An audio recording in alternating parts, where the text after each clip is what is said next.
Voy a borrar esto, perdí la. ¿Por qué? Es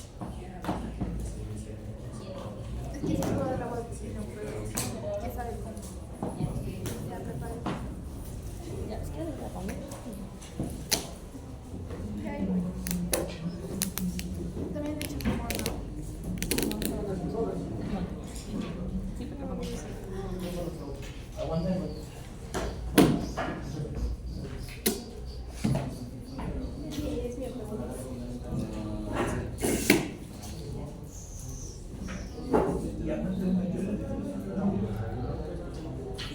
Bueno, ¿hablamos del drenaje venoso? No. ¿De la irrigación, sí? Sí. Eso sí. Vimos sobre la imagen, o nada más les dije, les leo esto y después les explico. Sí, eso sí lo vimos. Ok, miren, esta imagen es exactamente la imagen de arterias. De hecho, si se fijan en los nombres dice arterias. La coloqué de azul para representar una idea, y es el hecho de que las venas son completamente análogas a las arterias. Es decir, que si tenemos una arteria tal, seguramente tenemos una vena tal, en su patrón, en su disposición, en su nomenclatura. Solamente hay un detalle. Se supone que la explicación histórica de lo siguiente es que el Sol es un astro concebido como masculino, conceptualmente. Y las arterias también son de machines, ¿no? Entonces, cosas de arterias son de hombres y solares, y las cosas de mujeres son de venas y las estrellas, ¿no? Entonces, en ese sentido, las arterias son radiadas, pero las venas son estrelladas, ¿ok? Se supone que es la justificación desde el punto de vista histórico, aunque las venas siguen exactamente el mismo patrón que las arterias, ¿ok? Por lo tanto, en el caso de las venas, omitiendo este aspecto de que las venas equivalentes a las radiadas son venas estrelladas, tenemos venas arcuatas, tenemos venas interlobulares, después la formación de venas segmentarias, 4 en la parte anterior, 1 en la parte posterior. Esas venas segmentarias tienden a confluir formando una vena prepiénica y una retropiénica, y finalmente la formación de la vena renal. ¿Ok? Entonces no hay gran ciencia ni diferencia, solamente esa cuestión conceptual de que las de origen son venas estrelladas. Por otro lado, bueno, voy a regresar porque si no, esa no es la imagen. No, ya sé por qué está saliendo esto, ya me acordé. Esta imagen, sale. Hay otro detalle importante de mencionar con respecto a las venas, y ese detalle importante de mencionar con respecto a las venas tiene que ver con su longitud. Mientras que las arterias renal izquierda y renal derecha son aproximadamente del mismo tamaño, siendo ligeramente más larga la arteria renal derecha, en el caso de las venas es muy notable la diferencia entre sus tamaños. La vena renal izquierda es muy larga y la vena renal derecha es sumamente corta, ¿ok? Vena renal izquierda sumamente larga, vena renal derecha sumamente corta. Y esto genera como consecuencia también una relación anatómica atípica o un drenaje venoso atípico. Aquí pueden ver un vaso venoso, ¿sale? En el caso de que fuera en este caso es un hombre, dado que no hay útero, ¿sale? Entonces este vaso venoso se dirige hacia el conducto inguinal para llegar a las bolsas escrotales. Aquí podemos ver el equivalente de ese vaso venoso, pero del lado izquierdo, igual, se va hacia el conducto inguinal para llegar a las bolsas escrotales. Entonces, esa es la vena testicular, ¿ok? Vena testicular. Pero ¿cuál es la particularidad que observamos? Que la vena testicular del lado izquierdo termina desembocando en la vena renal izquierda, ¿sale? Eso solo ocurre en el lado izquierdo. En el lado derecho, ¿qué pasa con las venas testiculares? Y si fuera mujer, venas ováricas. En el lado derecho directamente se van a la cava inferior, ¿sale? Pero en el lado izquierdo las venas gonadales se dirigen hacia la vena renal izquierda. ¿Vamos bien hasta acá? Dígame, joven. ¿Le podrá regresar rápido a la diapositiva anterior? La que era. Gracias.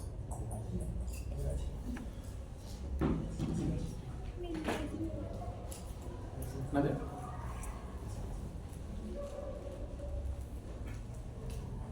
Bueno, entonces una vez mencionado la diferencia de sus longitudes y el hecho de que la vena renal izquierda tiene como tributante a la vena gonadal izquierda, ahora sí vamos a pasar a la siguiente parte del sistema renoureteral o renourinario y hablaremos de unos conductos cilíndricos conocidos como uréteres.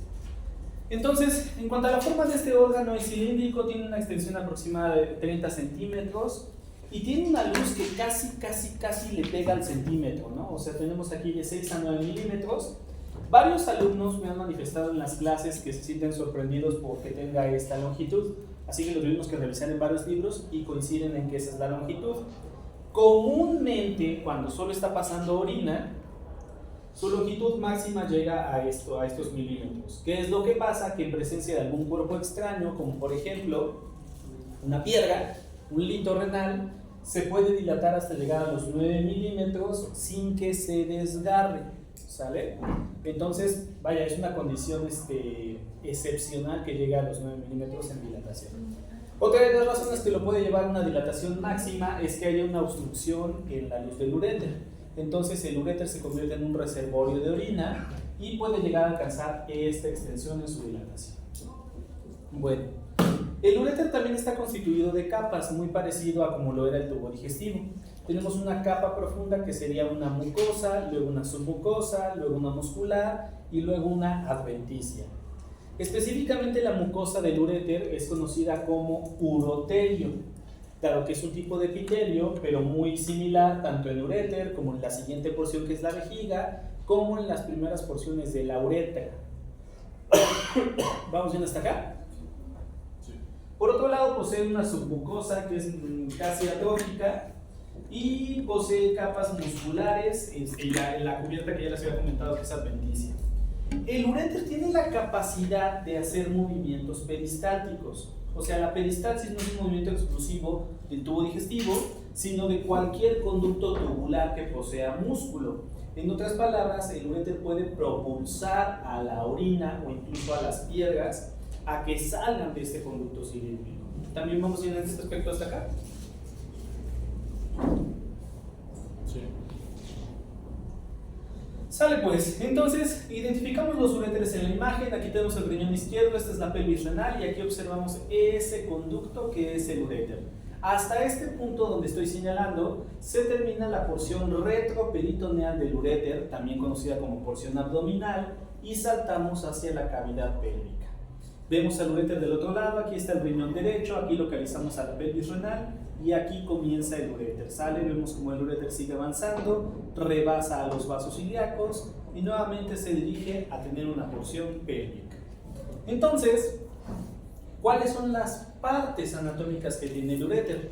El uréter ya es un órgano transicional, es un órgano al mismo tiempo parte de la cavidad abdominal y al mismo tiempo parte de la cavidad pélvica, ¿sale? Entonces, primera porción del uréter, porción abdominal o también conocida como porción retroperitoneal. Segunda porción del uréter, la porción pélvica. La última de las porciones del uréter es una porción llamada intramural o intravesical, dado que se considera que hasta que llega al fondo de la vejiga termina el uréter. ¿Vamos yendo hasta acá? Sí. Bueno, otra cosa relevante desde el punto de vista clínico son sus estrechamientos. Justo en el sitio donde la pelvis renal se une con el uréter, ahí tenemos un primer estrechamiento. Este estrechamiento es conocido como estrechamiento pielo-ureteral. ¿Sale? Pielo-ureteral. Por otro lado, les comentaba que el uréter tiene que pasar sobre los vasos ilíacos. Por cierto, estos de aquí, ¿qué vasos ilíacos son? Ilíacos comunes, ¿sale? Pero justo cuando cruza el uréter, los ilíacos comunes se transformaron en ¿qué? Ilíacos externos, y aquí están los ilíacos internos. ¿Sale? De hecho, contornea o va casi paralelo sobre los vasos ilíacos internos, ¿sale? Entonces, al pasar sobre los vasos ilíacos, presenta su segundo estrechamiento, sale el estrechamiento conocido como ilíaco, ¿ok? Estrechamiento ilíaco. Y el último de los estrechamientos, justo cuando penetra en la vejiga, obtiene un último estrechamiento que es el estrechamiento intravesical. Entonces les decía que esto es relevante desde el punto de vista clínico porque justo en esos sitios es donde se suelen quedar atrapados los litos renales. Entonces, si tuvieran que buscar, pues inmediatamente van a buscar hasta el estrechamiento pielo-ureteral, al estrechamiento ilíaco o el estrechamiento intravesical para encontrar cualquier tipo de lito, ¿sale? Ay, creo que medio raro. Bueno, vamos a ir hasta acá. Y por último, mencionar que tiene una relación muy estrecha con la ilíaca interna. Esta relación anatómica, de hecho, es como que el coco de los cirujanos, sobre todo de los ginecobstetras. ¿Por qué motivo? Digo, este es un nombre, sale claramente su nombre. Pero la irrigación del útero, cosa que veremos un poquito más adelante, la irrigación del útero está brindada principalmente por el sistema de las ilíacas internas. Entonces, cuando el sangradero está pero machín en el útero, lo que hace el cirujano o el ginecobstetra es o colocar unas pinzas o dar un punto y anudar para obstruir a la ilíaca interna y de esa manera detener el sangradero. Pero ¿quién va juntito a la ilíaca interna? El uréter. Entonces, no es infrecuente que se termine lesionando el uréter o que se termine aplastando el uréter, obstruyéndolo durante el curso de un acto quirúrgico ginecobstétrico porque hubo un sangradero, ¿sale? Ya después a lo mejor logran reparar el uréter, etcétera, pero si no, pues hay que mandarla con el urólogo después de la cirugía ginecobstétrica, ¿sale? Bueno, ¿vamos bien hasta ese momento? Dígame. Yo tenía una duda, bueno, no sé qué tan relevancia, pero había mencionado que los estrechamientos en pielo-uretral, ilíaco y intravascular son sitios donde usualmente llegan a todas las obstrucciones, litos, cálculos, etc. Se supone que es cuando tenemos pues, las dichas vías obstruidas, genera mucho dolor, ¿no? Entonces, ¿podemos saber en qué punto está dependiendo de la zona de dolor? ¿O es como, es un dolor general que puede ser tanto porque es en una zona como en la otra? Bueno, el estrechamiento, la obstrucción o más bien la distensión del uréter más o menos a la altura de la unión pielo-ureteral suele producir un tipo de dolor que se llama cólico renal y es un cólico renal que se transmite en la espalda. Ay, me quedé con la idea de que iba a proyectar. Se transmite en la espalda, en la zona lumbar, sale o en la zona transicional entre la parte torácica y la zona lumbar. A esto pues también le llaman cólico pielo-ureteral, ¿sale? Curiosamente, aunque muchos dicen que lo que duele es el riñón, no duele el riñón, duele la pelvis renal y duele el uréter al dilatarse, ¿sale? A esa altura, el dolor, ¿dónde se refiere? En la parte de atrás, en la parte de la espalda. Hay una maniobra de exploración que se llama palpopercusión, o mejor conocida por los compas como signo de Giordano. Se coloca una mano en la parte posterior de un paciente, es más fácil para adelante. Me duele, ¿no? Sí. Me pregunto. Manda ahí. No, pues Ahora suelta, ya está anuncios. Me acordé de no, y luego lo sentido de las rodillas. No. La espalda se la da. Ok. Entonces, voy a tocar sobre tu espalda, ¿ok? ¿No? De todas maneras, con los pacientes, háganse con la costumbre porque, bueno. Ok. Ok, voy a asumir, sí. Ya, déjense ustedes. Ok, aproximadamente la mitad de mi mano está sobre su 12ª costilla. ¿Sale aproximadamente? Entonces, sí, pero déjala hacer eso. No, ahorita te ves. ¿Sale? Ok, en él, al momento de que yo golpee sobre mi mano, no debería de producir un dolor. Si produce un dolor, vas a ver al nefrólogo, ¿sale? O al uro. Ok, entonces ahí estoy haciendo los golpes sobre mi mano. Se ve brusco, pero estoy pegando en mi mano. Esto realmente solo produce un golpe muy leve en él. Generalmente cuando el Giordano es positivo, nosotros hacemos el golpe y el paciente se dobla de dolor. ¿Ok? ¿Vamos yendo hasta acá? Entonces ya te puedes sentar. Ahora, eso es característico de los litos en la unión pielo-ureteral. Y además es uno de los sitios más frecuentes para encontrarlos. Pero, ¿qué pasa?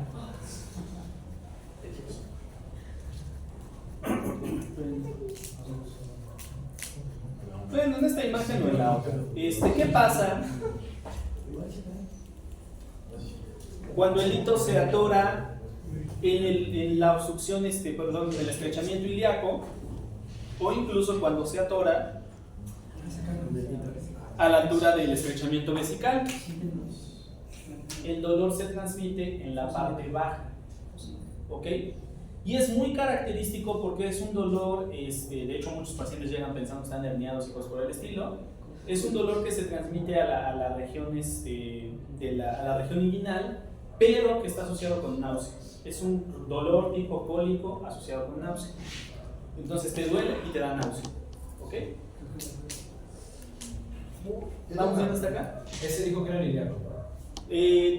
Tanto en obstrucciones a nivel inguinal, bueno, más que obstrucciones, distensiones del uréter por el efecto de un lito, a nivel ilíaco, o a nivel vesical se observan o se proyectan en la región inguinal. Dígame, joven.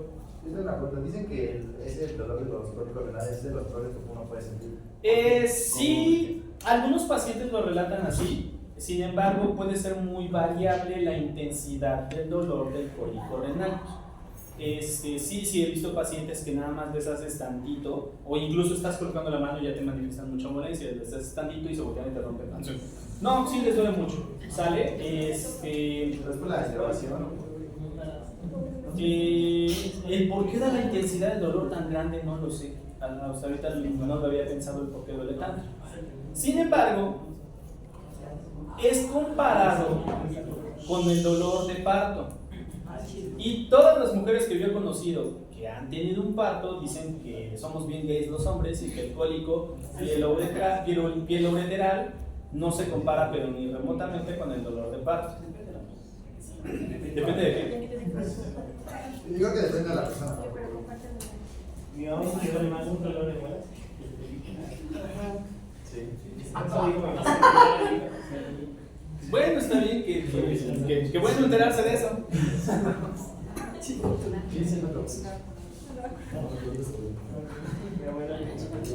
Bueno, vamos a ir hasta acá. La irrigación del uréter. Miren, el uréter es uno de los pocos órganos. Se parecen esto mucho al esófago. Realmente no hay arterias esofágicas. Entendiendo que no hay arterias esofágicas en el sentido de que no hay un vaso que salga directamente de la aorta y que llegue al ilio del esófago, ¿sale? El esófago no tiene un ilio, sino que en la parte superior es irrigada por el grupo dependientes de las laringes y las faringeas, en el grupo medio directamente de la aorta y en el grupo inferior, pues derivadas de las esofagocardiotuberositarias. Ese es el caso del esófago. Entonces, el uréter es muy parecido. No hay un ilio ureteral y no hay una arteria, bueno, sí hay una ahí por el medio, pero es inconstante. No hay una arteria que salga directamente de los grandes vasos a irrigar al uréter. Entonces, el uréter toma prestadas arterias de los sistemas vasculares que quedan cerca. ¿Vamos viendo hasta acá? ¿Sí? Bueno. Entonces, en la parte superior de donde toma prestada la irrigación del riñón, ¿sale? Entonces, en la parte superior obtiene su irrigación de la arteria renal. Aquí podemos observar, esta es la arteria renal. Teníamos unas arterias extrarrenales en sentido superior a la suprarrenal y en sentido inferior aquí tenemos a la arteria pieloureteral, ¿sale? Aquí viene rama uretérica de la arteria renal. ¿Vamos viendo hasta acá? ¿Sí? Perfecto. Ahora, si seguimos descendiendo aproximadamente en la porción media del uréter, la irrigación en el lado derecho proviene de las arterias gonadales. Recordando, la arteria gonadal derecha, pues sería la arteria gonadal derecha. La arteria gonadal en el hombre sería la testicular y la gonadal en la mujer es la ovárica. Entonces, recuerden que las gónadas embriológicamente surgieron de la placa mesonéfrica, es decir, eran vecinas de la suprarrenal y del riñón, pero tuvieron que descender. Entonces, aquí tenemos a la aorta, vemos un par de arterias que serían las gonadales y que se dirigen, si fuera hombre, bolsas escrotales, si es mujer, a la cavidad pélvica, pero estas arterias son las gonadales. Entonces, ¿qué notamos?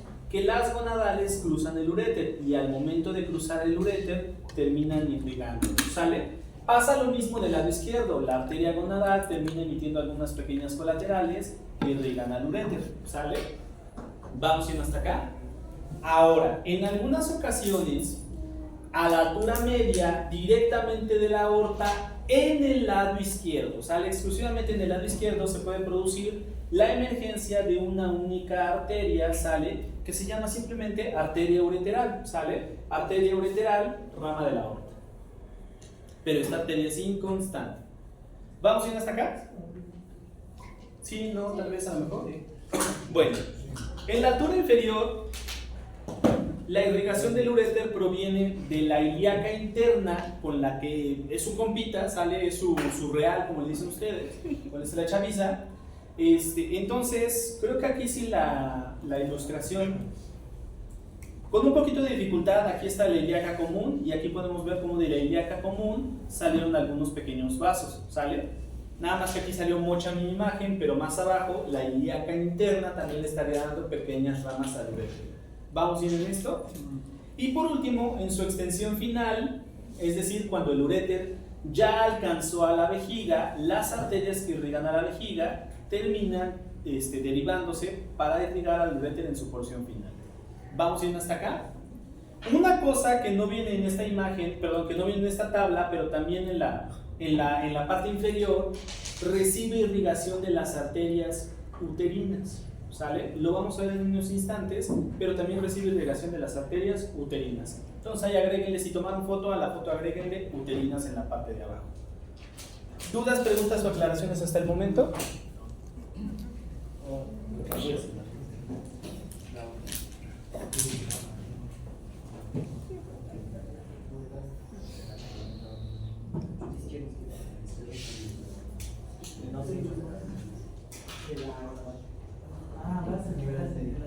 Yo tengo una duda. ¿Qué es lo más común? ¿Que pase por o sea, encima de la ilíaca común o encima de la ilíaca externa? Al transicionar hacia la cavidad pélvica sobre la ilíaca común. O sea, al pasar del retroperitoneo hacia la pelvis sobre la ilíaca común. Ah, bueno.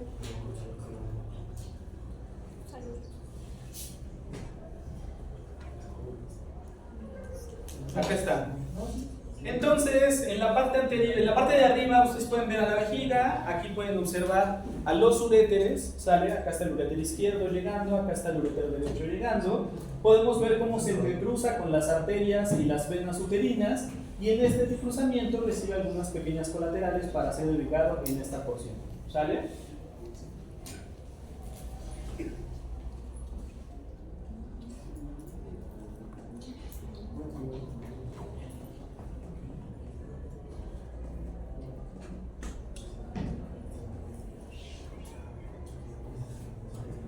Bueno, ¿me recuerdan por favor que me quedé en esta diapositiva? ¿Sale?